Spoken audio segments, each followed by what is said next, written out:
নমস্কাৰ, আজি মই আপোনালোকলৈ বগৰীৰ মিঠা আচাৰৰ ৰেচিপি এটা লৈ আহিছোঁ। এই আচাৰটো আপোনালোকে এই পদ্ধতিটোত বনালে বহু দিনলৈ থৈ খাব পাৰিব। বহুত বেছি সোৱাদ লগা হয়। তেতিয়াহ'লে আহকচোন ভিডিঅ'টোৰ মাজলৈ। এয়া মই বগৰীৰ মিঠা আচাৰ বনাবলৈ কেঁচা বগৰী ভালদৰে ধুই ৰ'দত শুকুৱাই এয়া দেখিছেনে ঠাৰিবোৰ এইদৰে গুচাই লৈছোঁ।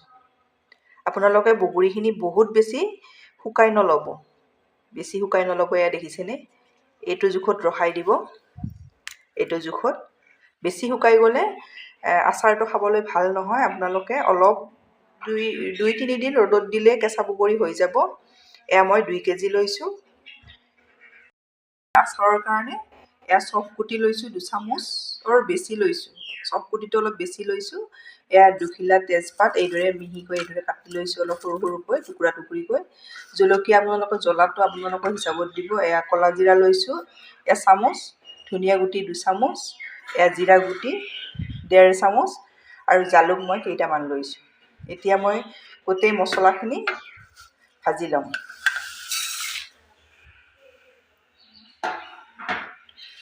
এই পদ্ধতিটোত বনাব আপোনালোকে বহু দিনলৈ থৈ খাব পাৰিব। এয়া মই মছলাখিনি ভালদৰে ভাজি ল'লোঁ। এতিয়া মই নমাই এইখিনি ঠাণ্ডা কৰি মিক্সিত গুড়ি কৰি ল'ম। এতিয়া গেছত একেখন কেৰাহীয়ে দি দিছোঁ। ইয়াতে মই 2-3 চামুচ জোখত এয়া পানী দিছোঁ। এয়া দেখিছেনে প্ৰথমতে পানীখিনি গৰম কৰি ল'ম। এয়া পানীখিনি গৰম হৈছে।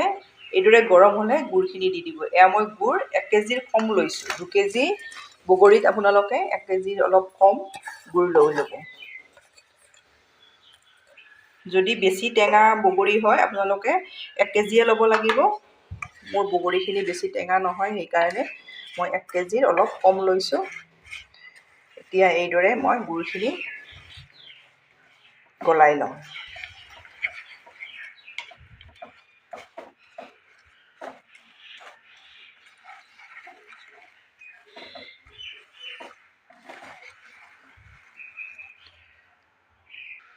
ইয়াত মই আধা চামুচ ক'লা নিমখ দি দিছোঁ আৰু এয়া খোৱা নিমখ আধা চামুচ দি দিছোঁ।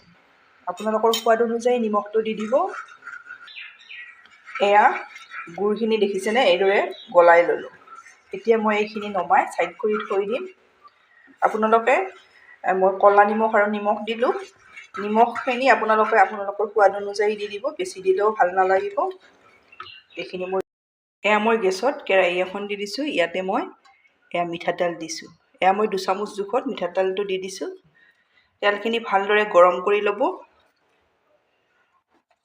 এয়া তেল গৰম হৈছে। এতিয়া মই ইয়াতে 3টা শুকান জলকীয়া দি দিছোঁ। 1 চামুচ পাঁচফোৰণ দি দিম। এইদৰে এইখিনি অলপ ভাজি ল'ম। এই পদ্ধতিটোত আপোনালোকে যদি বনায় আচাৰটো বহুত দিনলৈ থৈ খাব পাৰিব আৰু বহুত বেছি সোৱাদ লগা হয়। এইদৰে মই এইখিনি অলপ ভাজি ল'লোঁ। এতিয়া মই ইয়াতে বগৰীখিনি দি দিম। এইদৰে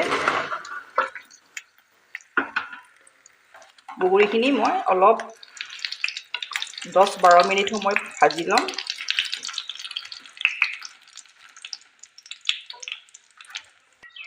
এয়া মই বগৰীখিনি 10-12 মিনিট সময় এইদৰে ভাজি ল'লোঁ। এতিয়া মই এইখিনি নমাই ল'ম। এয়া মই গুড়ৰ কেৰাহীখন আকৌ গেছত দি দিছোঁ। এতিয়া ভাজি থোৱা বগৰীখিনি ইয়াতে মই দি দিম। এইদৰে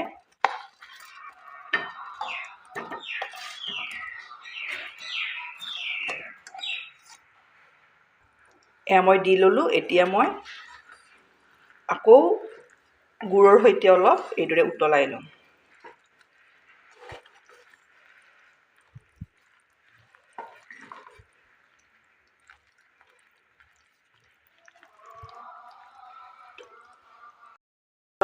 এইদৰে আপোনালোকে মাজে মাজে 2 মিনিটৰ মূৰে এইদৰে লৰাই থাকিব। এইখিনি সময়টো কৈ দিম কিমান সময় লাগে। আৰু অলপ উতলাই ল'ব লাগিব। এয়া দেখিছেনে কালাৰটো এইদৰে চেঞ্জ হৈ আহিব। এইখিনি প্ৰায় হৈ গৈছে আৰু অলপ লৰালে হৈ যাব। এতিয়া মই ইয়াতে ৰেডি কৰি থৈ দিয়া এয়া মছলাখিনি দি দিম। এইদৰে দি দিছোঁ। দি গোটেইখিনি ভালদৰে মিলাই ল'ম। খুব টেষ্টি হয়, আপোনালোকে বনালে এই আচাৰটো বেছি দিন নাযায়েই আৰু।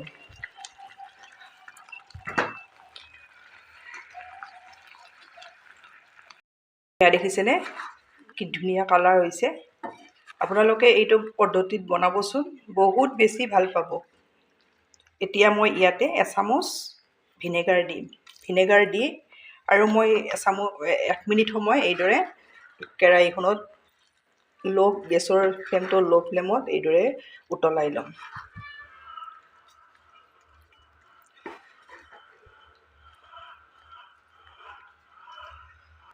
এয়া মই গুড়ৰ সৈতে 15 মিনিট সময় ভাজি লৈছোঁ।